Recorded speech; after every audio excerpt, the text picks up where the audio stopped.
একটু আগে একটা নার্স এসে আমাকে বললো আমার নাকি একটা ছেলে হয়েছে। সাথে সাথে পকেট থেকে কচকচে 500 টাকা নোট বের করে নার্সের হাতে ধরিয়ে দিলাম। তারপর নিজের ছেলেকে কোলে তুলে নিলাম। বাহ, এ যেন কি এক অনুভূতি। তারপর 30 কেজি মিষ্টি কিনে পুরো এলাকার লোকজনকে খাওয়ালাম। বাড়ির পিছনে একটি খালি জায়গা ছিল, 30 টাকা দিয়ে ফলের একটি চারা কিনে বাড়ির পিছনে সেখানে লাগিয়ে দিলাম। 7 দিন পর আজ আমার ছেলের আকিকা। এই উপলক্ষে আমি বিরাট একটা অনুষ্ঠানের আয়োজন করেছি। দেখতে দেখতে 5 বছর কেটে গেল। আজকে আমার ছেলের প্রথম স্কুলে যাওয়ার দিন।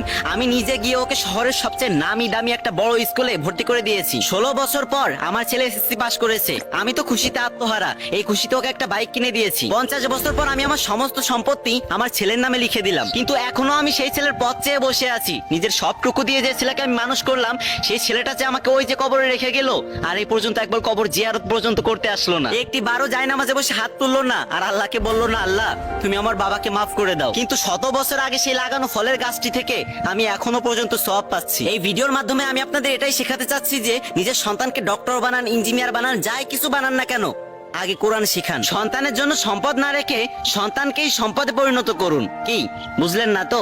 আল্লাহ তাআলা আমাদেরকে বোঝার তৌফিক দান করুক, আমিন। আপনার একটা শেয়ারের মাধ্যমে একটা মানুষ হেদায়েত পেয়ে যেতে পারে।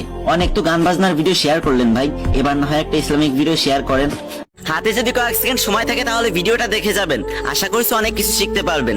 একটা যুবক নতুন বিয়ে করলো, তারপর দিন স্ত্রী স্বামী একসাথে খেতে বসলো। তখন একটা ফকির আসলো। ফকিরটি অনেক ক্ষুধার্ত ছিল এবং কিছু খাইতে চাইলো, কিন্তু স্বামীর আগান্বিত হয়ে ভিক্ষুকটিকে অকাট্য ভাষায় গালিগালাজ আর অপমান করে তাড়িয়ে দিল। ভিক্ষুকটি অসহায়ের মতো চলে গেল। কিছুদিন পর স্বামী স্ত্রীর মাঝে অনেক ঝগড়া হলো, তাদের সংসার ভেঙে গেল। স্বামী স্ত্রীকে তালাক দিয়ে দিল এবং স্ত্রী তার বাবার বাড়ি চলে গেল। অনেকদিন পর মেয়েটিকে তার বাবা অন্য একটা ছেলের সাথে বিয়ে দিল। মেয়েটির নতুন করে সংসার শুরু হলো। মেয়েটির প্রথম স্বামীর থেকে দ্বিতীয় স্বামী অনেক ধনী ছিল। একদিন তারা খেতে বসলো, ইতিমধ্যে একটা ভিক্ষুক আসলো। তখন তার স্বামী বলল, যাও ভিক্ষুকটিকে ভিক্ষা দিয়ে আসো, আমরা এখন না হয় পরে খেতে পারবো, কিন্তু ভিক্ষুকটি খাবার কোথায় পাবে বলো? যখন তার স্ত্রী ভিক্ষুকটিকে ভিক্ষা দিতে গেল, তখন সে অবাক হয়ে গেল, কারণ তার সেই প্রথম স্বামী আজ তার সামনে ভিক্ষার থালা নিয়ে দাঁড়িয়ে আছে। এই দেখে মেয়েটি তার চোখের পানি ধরে রাখতে পারলো না এবং কান্না করতে করতে তার দ্বিতীয় স্বামীর কাছে গেল এবং বলল, আমি আপনাকে এক আশ্চর্যজনক ঘটনা শোনাবো। তখন তার স্ত্রী তার স্বামীকে প্রথম থেকে শেষ পর্যন্ত সমস্ত ঘটনা খুলে বলল।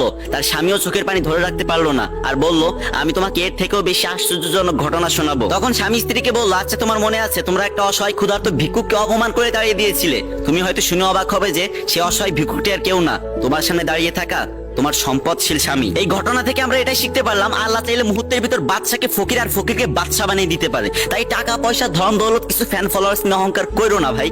আল্লাহ আমাদের সকলকে বোঝার তৌফিক দান করুক, আমিন।